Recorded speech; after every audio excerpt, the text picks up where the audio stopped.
Hello, everybody. Welcome to today's episode of the Daily Sib. It's Friday. I don't know how about you, but I'm definitely ready for the weekend. I think there's always that getting a lot done and so much enjoyment as well in my work. But it's certainly nice to just have a bit of a chill. I think I've got a million emails to catch up on over the weekend. But no, it's good to get to Friday, get to the weekend. But before we get there, we've got a really cool chat today. I met Danielle pretty much around when we launched Purple Goat, and Danielle reached out and we had a chat and learned about what she's up to with adaptive fitness and the website and Unlimited UFit, which we're going to be getting very stuck into in this conversation.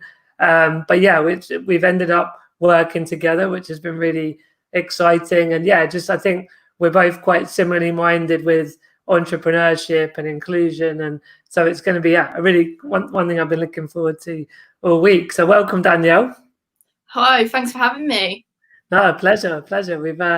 We've spoken a couple of times the last couple of weeks, but around the nitty gritty, the kind of get shit done kind of stuff. So it's going to be nice to do the zoom out. And yeah, I mean, I'm sure as I always say, I always learn more about the guests even when I've spoke to different guests before. So yeah, if you kick us off, just tell us a bit about yourself first of all.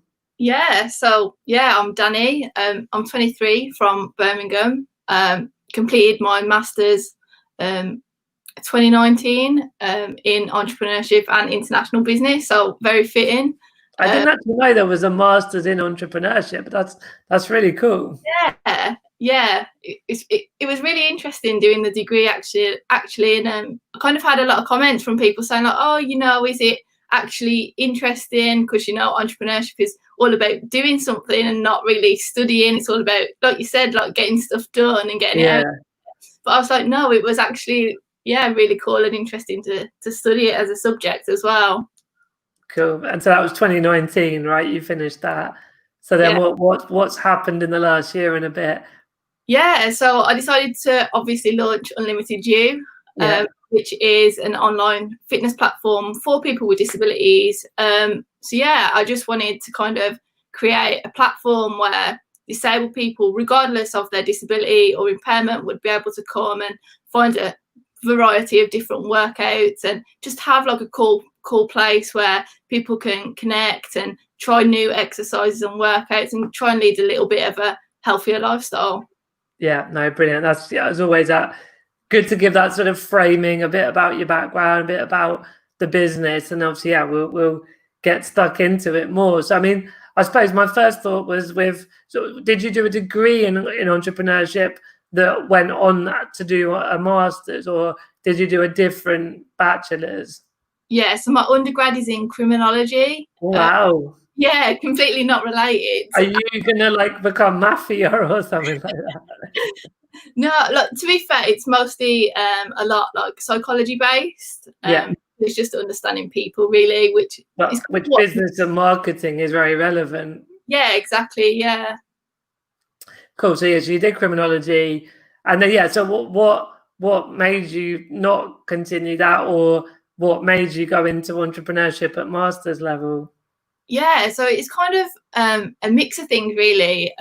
When I was actually studying my criminology degree, we had a lot of research projects, and I started looking at disability hate crime and kind of that subject, and it was really interesting, and it kind of got more focused on disability and my disability and how that kind of sits within society. And from there, I kind of tried to get a couple of jobs, and I just had a really negative experience, and I kind of decided like, right, I don't want to put myself out there in that way again. I want to try and build like the skills that I could start my own company, because disabled people shouldn't have to feel the way that I felt when I experienced what I experienced trying to gain employment. And we talk, generally about inclusion. It's everybody, whether we're looking to work or we're a consumer, and whether we're disabled or not, there are certain needs and hopes and aspirations, and I think that's where hopefully we are seeing more and more traction, is saying to the world, don't see it as a silo, as disability, but just understand that everybody has different needs and wants, really. But I also can understand, like, obviously I'm very entrepreneurial, and I think part of it was to take a sense of control, that I wasn't relying on other people to employ me. I mean, I was in employed jobs in the past and everything, but in the end, it was that sort of master of your own destiny, if you like. I've never explicitly asked you, but because it's never really, and that was my point before. We just talk about barriers and access needs, but so you have a disability, right? Yeah, so I have a brachial plexus injury. Okay. Yeah. Well, so how does that affect you day to day? Yeah, so basically when I was born, I lost the use of my right arm due to an injury at birth. So yeah, I grew up with having to use my left arm for everything. So yeah, I mean, day to day, there is like small things that obviously are affected.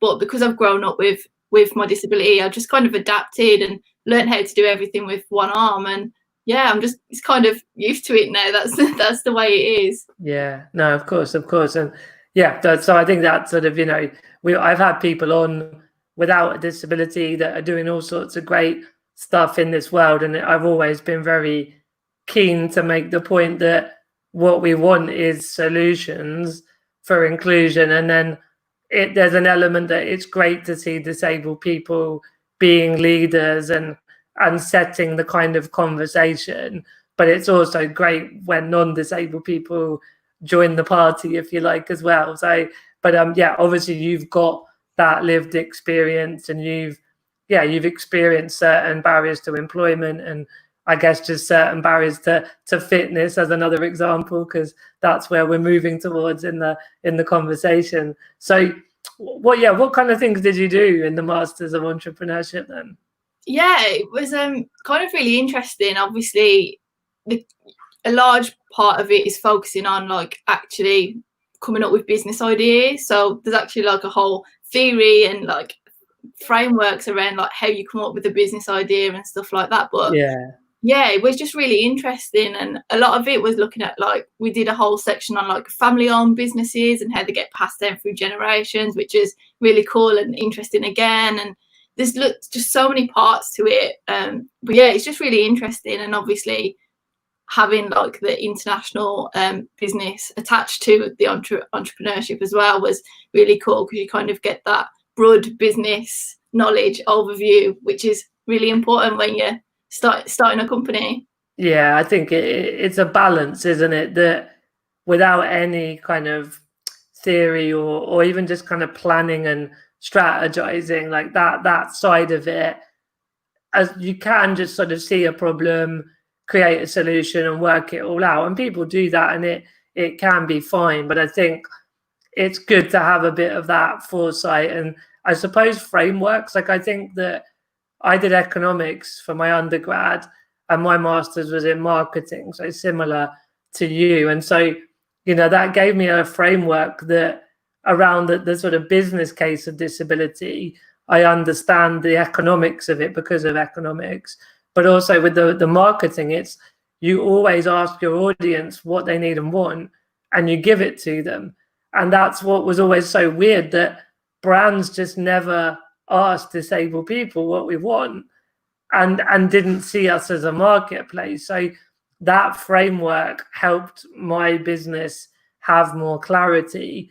And then when I was at Scope working in different roles there, but I learned about the social model of disability. And when you have that framework, that theory, it shows, okay, well, there are these barriers. So we want government to help tear the barriers down, and we want businesses to. But I don't know if you saw yesterday's show with Philip Conley. He was saying, let's get innovative and let's go round the barriers, or go in another direction away from the barriers, so.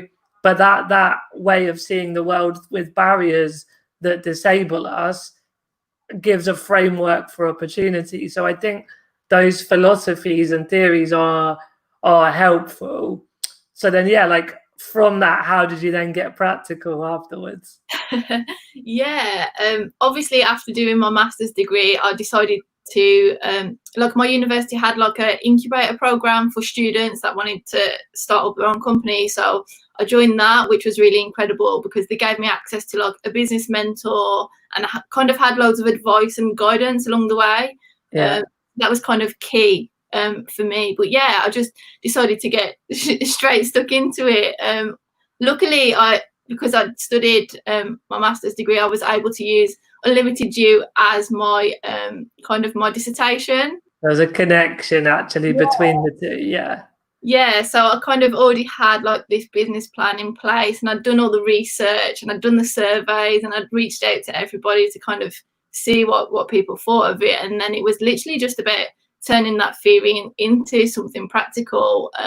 But yeah, it's kind of been a journey, a journey so far, and obviously I'm still very much early stage. Yeah, I mean, 2019 you finished your masters, right? Yeah. But yeah, it's been great. I mean, I love the more practical elements of it, but like you said, having that theory and having the frameworks is so useful for me. Yeah. So, I mean, what are there any? Because I sort of referred to, for me, a couple of frameworks from uni and from a work I did at Scope. Like, for you, are there any other frameworks that have put you in good stead that you can remember now? Oh, obviously, like the social model of this is like really important to me. I kind of learned that during my criminology degree, so that came before all the business knowledge. And then in terms of like the business knowledge, I know it's probably a little bit old school, but I really love like the traditional business plan where you actually kind of get to sit and look at the big overview of what you're trying to achieve. And I think that's so important because, as I've found throughout my startup journey, 1,000 things go wrong. And it's really great to have that kind of plan to look back on and kind of like guide you a little bit in the way you're supposed to be heading. Yeah, it's quite a good, you could argue, sort of modern techie metaphor of like Google Maps or GPS. You have to know where you want to go. So you might hit traffic and you need to stop off and fuel up or whatever, but you still need that ultimate where is it we're trying to end up. And then obviously you have to be flexible and things can change on the journey. But I think that what's the North Star, what's the destination is something that people don't take the time to do, but it's very important to do. So absolutely, I couldn't agree more. So then like from the dissertation, and then obviously seeing that you'd already decided to work on Unlimited You, part of the dissertation, but how did it then start to become more of a thing that you brought out to the world? I just knew that it was something that I was really passionate about and something that was really needed. Like whenever I jump onto Instagram or Facebook, I was seeing loads of workouts, and like you'd come across like the odd few disabled athletes showing their workouts. But for me, being like a upper limb impairment, I hardly ever saw any, and it was really frustrating because there was this whole fitness world that I absolutely love and I've been a part of my whole life, but there was a huge part that I couldn't get involved with. So I was constantly having to miss out half a workout, or do you know what I mean? I was constantly having to adapt something myself, and it would have just been so nice to have a product that I could have followed without having to think for myself, like, oh, this exercise is coming up, what am I going to do for that? And it would have been really nice to kind of see someone who looked like myself with an impairment kind of just killing a workout and having fun. And obviously representation is so important. So I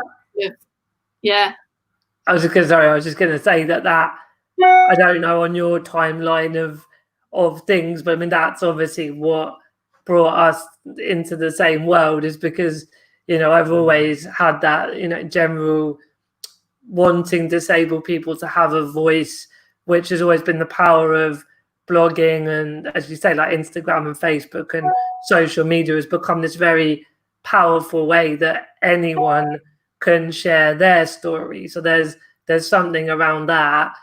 And then as things progressed, and Disability Horizons did some great stuff. We've done great stuff still there now, but getting brands to engage was so hard because, as we said earlier, brands just haven't traditionally seen disability as a consumer base. They just see it as this sort of, I don't know what they see it as, it's sort of thing that's a bit charity model or a bit separate from consumerism, if you like.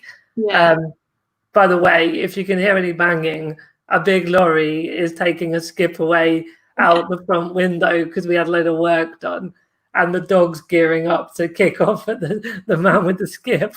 So if there's any noise, then you know why. I've just preempted any background noise.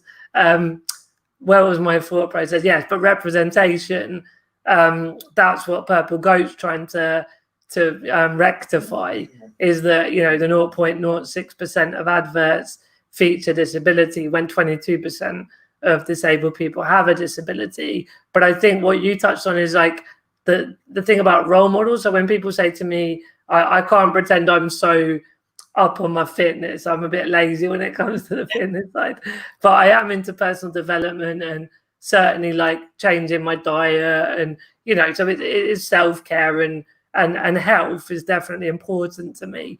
I'm not so sort of I suppose partly able to do as much workout with the nature of my disability. You might well challenge me on that, Danielle, with things that you're working on now. But yeah, and people say, who's your role model? And I think I have role models that are mainstream, not about disability. Like in business, you know, Richard Branson, I used to read all of his books, and Barack Obama, they really inspire me.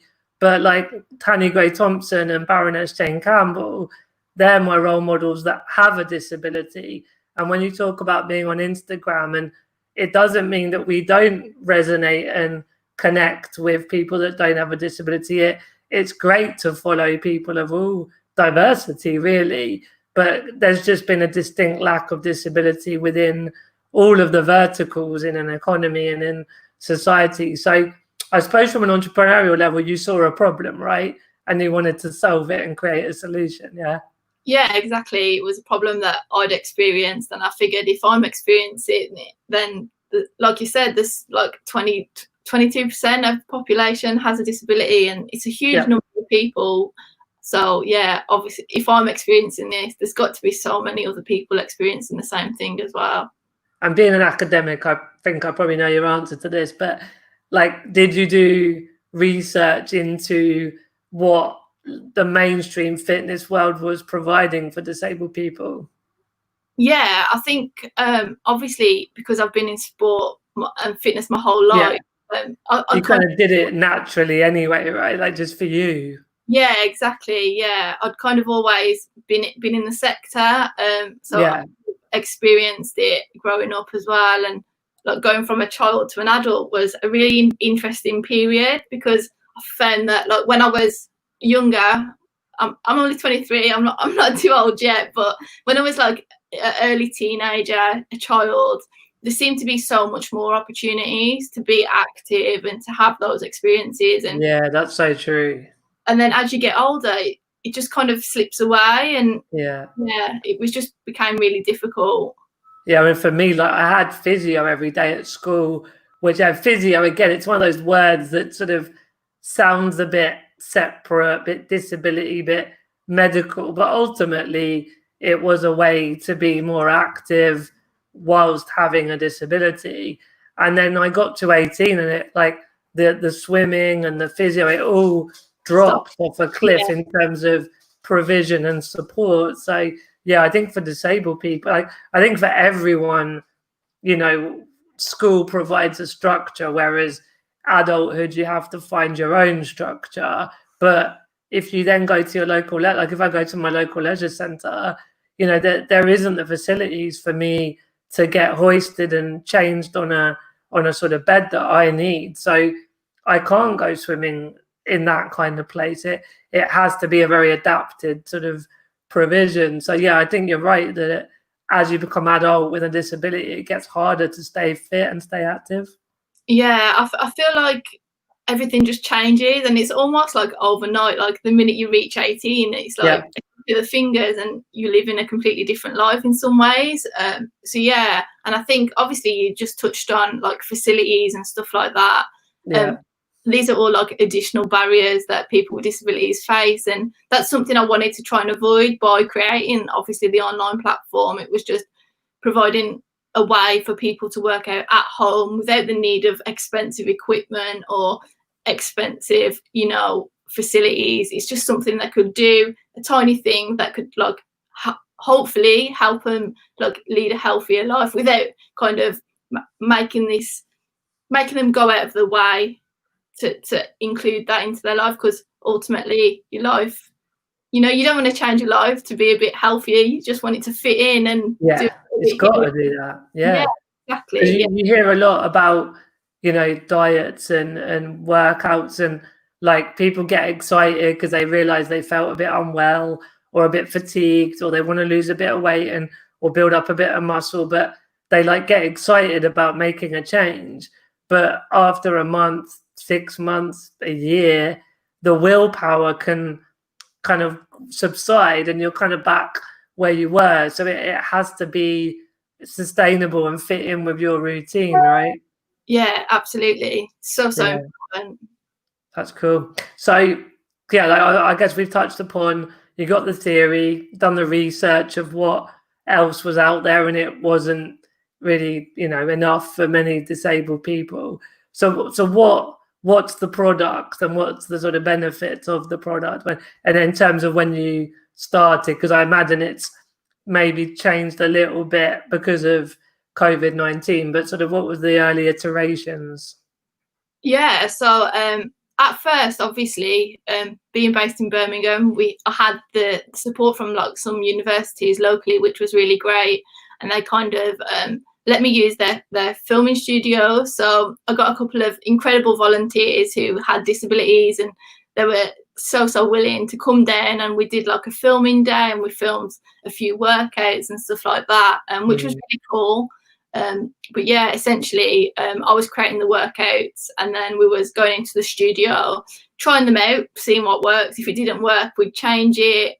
But yeah, we was filming in person, and then obviously COVID came along, and it was like, can't film anymore. What are we going to do? And it was kind of a really scary moment in the startup journey, because it was kind of like we just started getting into it, just started being able to create our product, which is obviously workouts videoed so that people can follow along at home.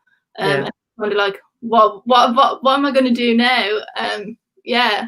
So actually, the from a consumer or customer perspective, it was always sort of going to be that at home you could follow, you know, sort of whether a well-known or not well-known, but certainly experts around adaptive workouts. So that element, I don't suppose, it wasn't like disabled people were going to a physical space. They were always going to do it using the videos and using the website. But the difficulty was that you were creating the videos in a studio in person, and then you couldn't do that, which I now am very sure is around the time where we connected. So I mean, what were your, obviously, COVID-19 came along, you knew you couldn't go to a, you know, to a studio and have photographers, all that kind of stuff. So what was it that ended up, you know, that you reached out to us? To be fair, obviously I'd heard of Disability Horizons, and I'd been in touch a couple of times with Disability Horizons, and I'm always checking what's going on in the disability space. And I think I came across your post. It must have been on social media that mentioned Purple Goat, and I was like, this is absolutely perfect. I need disabled influencers and athletes to film some workouts for me, and that's exactly what you guys do. You know, you're working with disabled influencers and trying to get more representation, and it just felt like the perfect fit. I was like, I have to reach out to these guys and see if there's any chance we can collaborate and come together. And yeah, I think it was just the perfect time. You guys were just starting out, and I just got this this trouble that I'd suddenly come into because of COVID, and it just worked out. Well, that's the point we made earlier about being flexible, and there'll be bumps in the road. So you still have got your business plan, and you know what the bigger picture is, and it's about the adaptive workouts and helping disabled people relate to health and well-being and fitness. Like, that didn't change, but because of COVID, you had to sort of change some of the ways you produced the videos. And yeah, I think it was pretty much that week that our co-founders and our sister agency, the Goat Agency, they'd done a vlog all about how, because production shoots were shut down, and then obviously we and they work with brands that still do TV advertising and proper that sort of level of photography and video production. But as all that was not possible, exactly what you've experienced, everyone was like, but the power of influencer marketing is influencers aren't just someone that's known or someone with a following. They are known and they've got a following because they know how to take photos and make videos. And with all the technology these days of smartphone cameras and laptops, it is more possible than ever to do good quality videos or photos from home. And I think that's where influencer marketing has been growing, because the GOAT have exploded the last 4 years. I mean, they're working with massive brands on massive projects. But yeah, I think so in a way it's like there's the disability, accessibility, inclusion side, but people are just starting to understand as well that influence is a whole new media content creation method as well. And that was what we were able to work together on. So obviously I know the answer because I'm involved in it, but for people watching, what happened after we spoke, what ended up, what did we do together basically?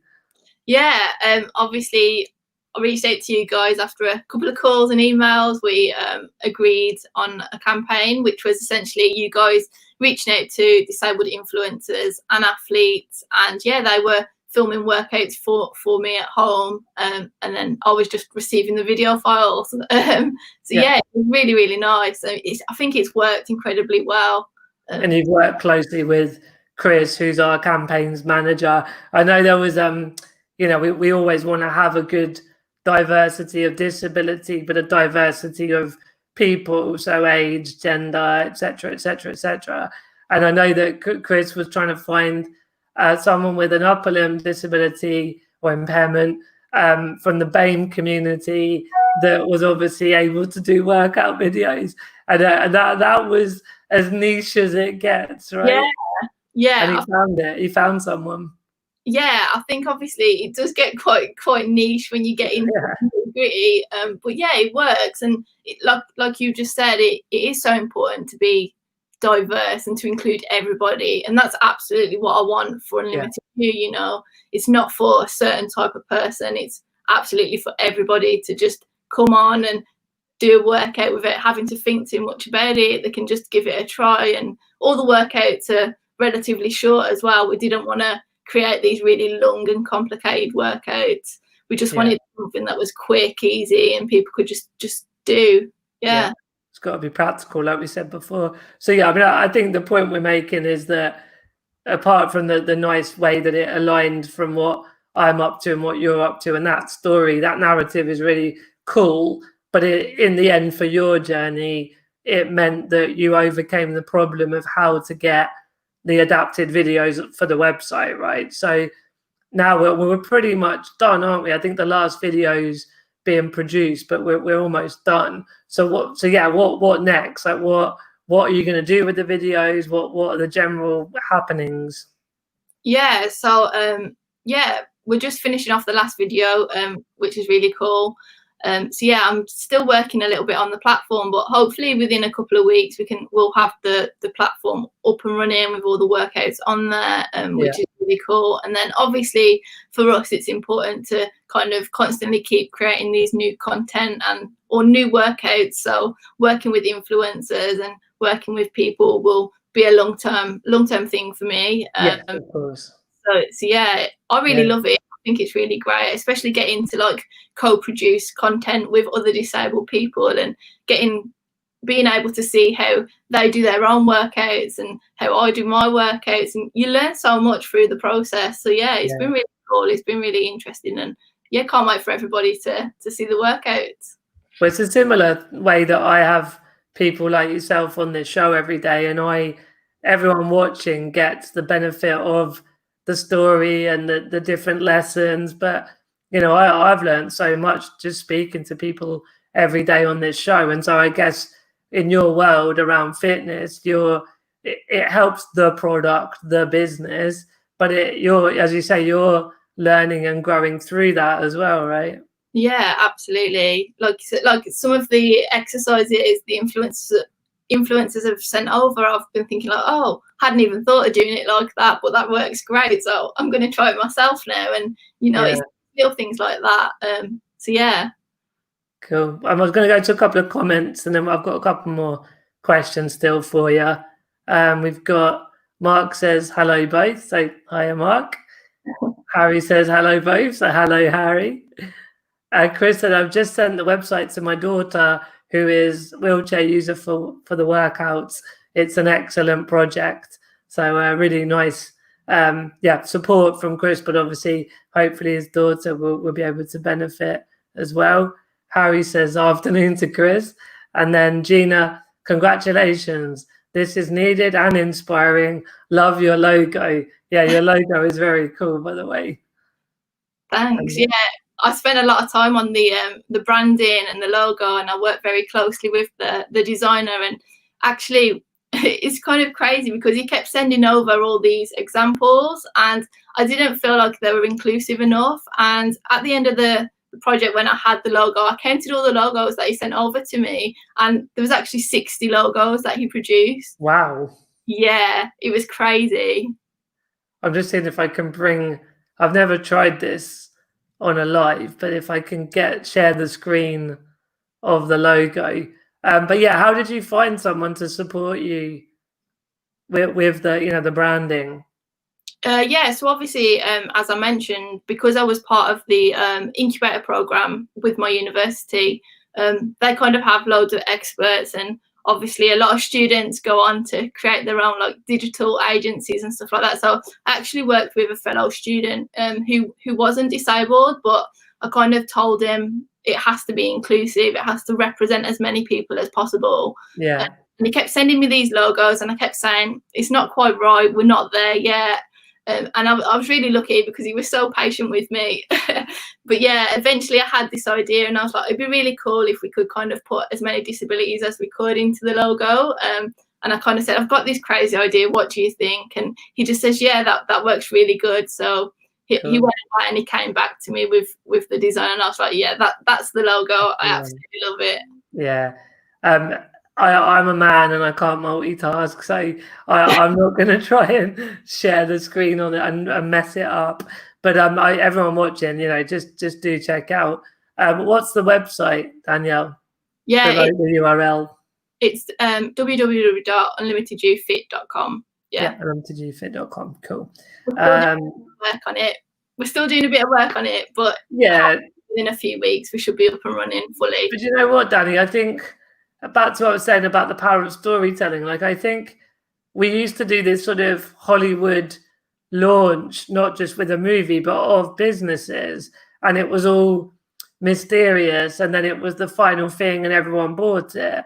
But I feel like customers are not more interested, but I think there is a narrative around the journey and following, like you, as you work this out and you grow it. I think following that, as Gina's saying, it's really inspiring what you're doing. So I think, yeah, for people to come on the journey with you, and you'll find people that help support you, like you have with the logos and with the videos and all those kind of things. It's a really powerful narrative it's almost a marketing strategy, is that people help you on the journey, which I think is really cool.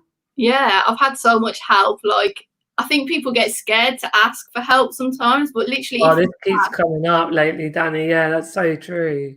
Yeah, if you just ask, like, people are so willing. So yeah, that would be my advice actually to anybody starting out. Like, just ask. And like what because this has come up so many times, even with me. Like, we're partnering with this global advertising agency, the GOAT agency, and I realized that I didn't want to ask for help in certain ways because I didn't want to look like I didn't understand something. but no one knows everything. That's just not true and not normal. But I wonder, I'd be interested in your thoughts, but I wonder, with people with a disability, we've always tried to assimilate and fit in, and like we don't want to have the sympathy and the pity, which is correct, like that's still true. But I wonder if there's a bigger barrier to asking for help because of those other things that have gone on in our lives. What do you think? Yeah, possibly. To be fair, I'm like really independent, and if someone tells me I can't do something, I'm going to sit there for as many hours as it takes. Right, so you've got that trait as well. Yeah, I can't help it. It's just something. Yeah, I don't know. I think it is really interesting, and yeah, I actually was having a conversation the other day on a podcast, and the guy said he's in the fitness industry and he works with a disabled client, and he said that she's so fiercely independent and like she'll just give everything a go. And I was like, yeah, like, and one thing we kept talking on was the importance of being honest, and how, especially in the fitness world, if you know you feel like an exercise is too dangerous or you don't feel like it's going to work on that particular day, it's so important to be honest and just say this isn't working, or I need to try something else. And it's the same in the business world and the world in general, I guess. Like, if you need help, just be brave and ask. Absolutely. I was going to say it's a balance, because I'm not suggesting that people should, you know, be one extreme or the other. Like, you know, I think it's good to be as independent as is possible. And like for me, independence, it also means with a wheelchair and a care team. So it, like, I can't do everything myself, but like independence is doing what I want when I want as well.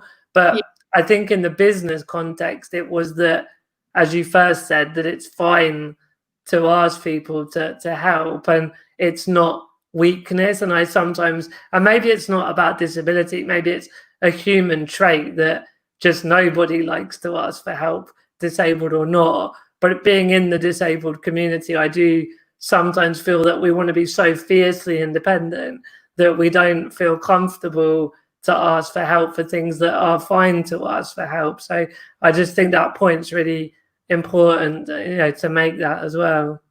Yeah, like, yeah. Cool. Sorry, go on. Were you going to say something? Or? No, I'm just, yeah. Yeah. Well, I've got a couple other comments, questions coming in. I would love to touch base. Sounds great collaboration opportunities there. So this is on my Facebook live stream. So Danielle, feel free to message with Harry afterwards and see if there's any collaboration opportunities.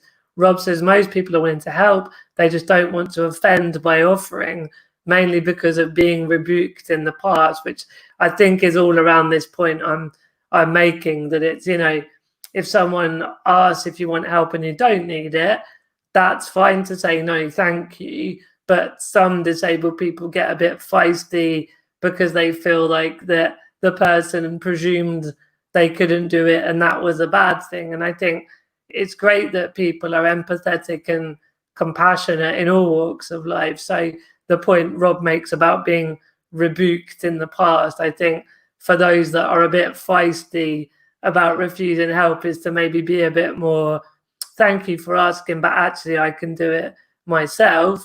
But also, as we're saying, sometimes that help is needed. And Rob said, never be afraid to ask for help and always refuse to help politely. So yeah, Rob's on the same wavelength for what I'm saying there, for sure. Cool. So I mean, we've sort of said the videos are there. You're doing a bit more work on the website. The branding's beautiful. So how do you see the coming months playing out? Yeah, obviously we'll hopefully do a bit of a launch. It's probably not going to be an all singing, all dancing launch, as you said. It'll be very much, okay, we've created these workouts by working with these incredible influencers. Let's kind of get people's opinion on that and kind of see what people feel and see what kind of content they want in the future. But yeah, that's kind of what I'm thinking it'll look like anyway. But I'm really excited. Sounds great.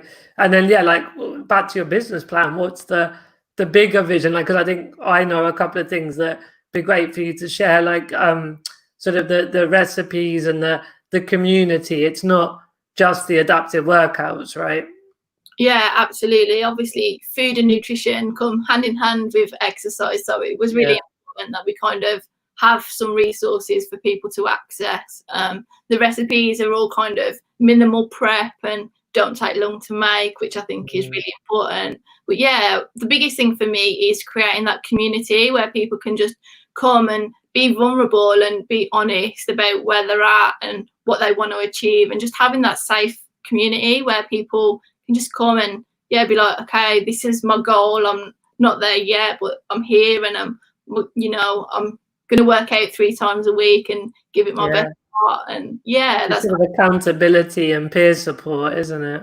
Yeah, exactly. And I think most importantly, it'll be being surrounded by people who actually understand. Exactly. That's which back to that point that, if I look at a guy on Instagram that's ripped and got biceps the size of tree trunks, it's not really my reality. So I don't relate to him or that world. But when I want to just be healthy and have energy, then it's nice to share that challenge, but that journey, and get those little wins within the context of my world, right? Yeah, absolutely. That's 100% what we're trying to do. So yeah, exciting stuff. Really exciting. Cool. Well, was there anything else you wanted to tell everyone watching, or any? Obviously, we'll get another. Give a shout out to any social channels and websites at the end. But was there any part of the journey or the plans you wanted to share? Not really. I think, it's just being brave, and if there's an idea that's pottering around in people's head, just give it a go and see what happens.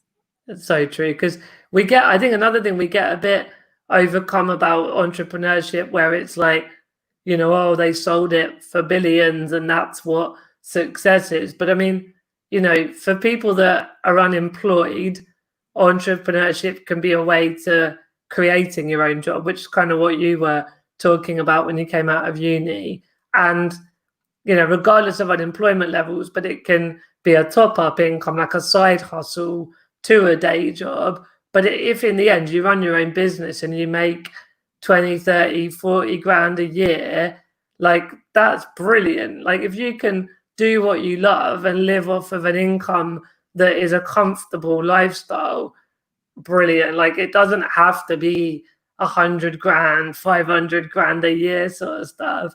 And then equally, acorns, tree. Well, what I always forget the metaphor about what tree comes from the acorn, but the metaphor being that from small seeds, big things can grow.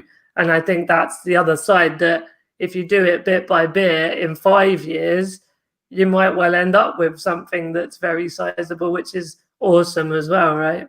Yeah, absolutely. And I think as well, it's about developing skills. When you start a new startup, there's so much you have to do, and you just thrown into this whole new world, and you just learn so many things. And I think for me, that's been one of the best things so far. Haven't made any money yet whatsoever, but it doesn't matter, because I've learned so much and I've met so many incredible people along the way as well. So yeah. Well, a lot of particularly tech businesses don't make revenue for quite a while. If you look at, I'm listening to No Filter, which is the book all about Instagram and how they founded it and how it got, when they sold to Facebook, they weren't making any revenue. It was all funded by venture capitalists and stuff like that. And even in a more applicable world, I was involved with a Commable with Shrin, that was making revenue. Rob's just put 30 to 40k, you Southerners buy a house for that. So yeah, but that's exactly the context, right, Rob? I know Rob well, and Rob's going to be on the show in a couple of weeks. That's the point, that people would be very, very happy with a 20, 30k income doing something that they love and makes a difference to people. But yeah, in terms of a Commable, there was revenues, but it was very about grants and about angel investment and stuff. So, when that's back to your business plan, it might not make a profit for years, but when you know the value of what you're building and you bring in stakeholders like funders and investors, like that's to help. Like we all have to collaborate, don't we? Yeah, exactly. I think collaboration is 100% the way forward, and more people need to be open to it and be willing to like branch out and partner with people, because that's when like the most incredible things happen, right? When we all come together and try and achieve things that are mutually exclusive to each other. So yeah. Yeah, no, for sure. And your point about obviously being in the world you're in, it is about personal development and personal growth. But I think on that entrepreneurship, the point you made that there's a lot to learn and you don't know everything. And even, like I've been self-employed now, entrepreneurial since 2011, so it's 9 years. And I have had to learn a ton of stuff since we launched Purple Goat. So like, but also if I had nothing to learn, and it was all constant, I'd get bored. So like I need that challenge every year anyway. But I think that's a lot of people don't try it because they're scared of failure. But actually for me, failure is an opportunity to learn as well. Yeah, I guess it's all based on your mindset and how you view things, isn't it? So yeah, it is all mindset. It's all mindset, I think. Oh yeah, there's nuts and bolts about products, features, websites, marketing. There's nuts and bolts, but in the end, it is mindset. And when you know what could be possible, it's a bit visionary. Then you can almost ignore the reality checks that people think they're giving you, and that is, I talk about changing the world. That is how you change the world. yeah, absolutely. All right. Well, I think we're drawing to a close, really, Danny. But I say I've been really looking forward to us chatting. I've got lots of context through some of our chats, through the work we've done. But yeah, I think your message is just so powerful that something, particularly fitness, is something that a lot of disabled people don't identify with because of what I said, that we don't relate to just the sort of the bigger Instagram or influencers that just don't feel real to our life. But what you're doing is solving a problem there. And I think socially it's really, really needed. It's really, really important. So congratulations really for the social impact. And I think you've also got a fantastic business idea on your hands as well. Yeah, thanks. I mean, hopefully we've got exciting things to come, and we'll keep growing, and bit by bit, step by step, we'll hopefully change the fitness world and make disability a bit more normalized within that, and kind of take away some of the stigma. So yeah. Definitely. Yeah. Well, you know where I am if you want to bounce ideas. I really very invested into what you're doing, and really would love to see this go really well. So yeah, always give me a shout if you want to bounce ideas. And obviously we'll get you back on the show when you've got some more things to update people with as well. Yeah. Yeah, absolutely. I'd love to. Brilliant. And yeah, just give another shout out for the website and social channels or anything that you want people to get in touch through. Yeah, so it's www.unlimitedufit.com. I think the social handles are the same as well. But yeah, I'll comment on the these replays. So yeah, people can get in touch. Twitter, Facebook, YouTube, and LinkedIn. That's where they are. All right. Well, yeah, thanks again, Danny. And everyone watching, I hope you enjoyed today's show, and indeed all the other episodes this week. We've covered a lot of different guests, a lot of different ground.